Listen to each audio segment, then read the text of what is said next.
ہرقل شاہ روم نے قریش کے قافلے میں ایک آدمی بلانے کو بھیجا، اور اس وقت یہ لوگ تجارت کے لیے ملک شام گئے ہوئے تھے، اور یہ وہ زمانہ تھا جب رسول اللہ صلی اللہ علیہ وسلم نے قریش اور ابو سفیان سے ایک وقتی عہد کیا ہوا تھا۔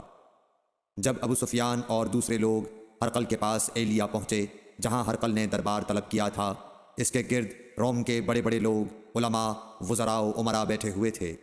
ہرقل نے ان کو اور اپنے ترجمان کو بلوایا، پھر ان سے پوچھا کہ تم میں سے کون شخص مدعی رسالت کا زیادہ قریبی عزیز ہے؟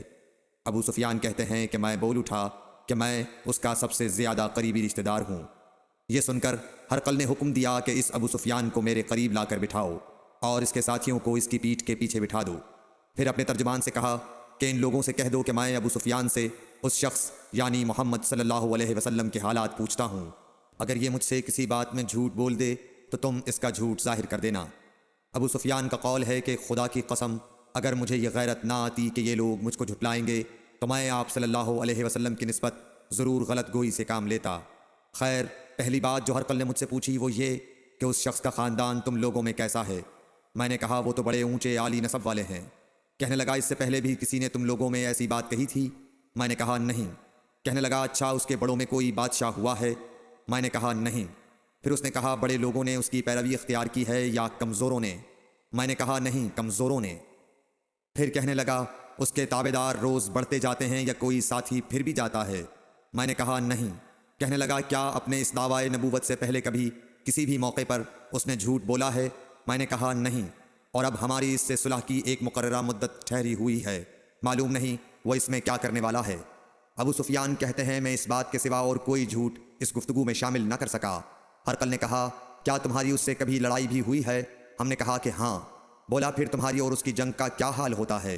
میں نے کہا لڑائی ڈول کی طرح ہے، کبھی وہ ہم سے میدان جنگ جیت لیتے ہیں اور کبھی ہم ان سے جیت لیتے ہیں۔ ہرقل نے پوچھا وہ تمہیں کس بات کا حکم دیتا ہے؟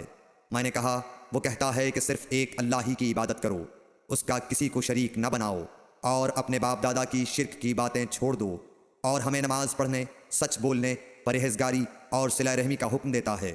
یہ سب سن کر پھر ہرقل نے اپنے ترجمان سے کہا کہ ابو سفیان سے کہہ دے کہ میں نے تم سے اس کا نسب پوچھا تو تم نے کہا کہ وہ ہم سے عالی نسب ہے، اور پیغمبر اپنی قوم میں عالی نسب ہی بھیجے جایا کرتے ہیں۔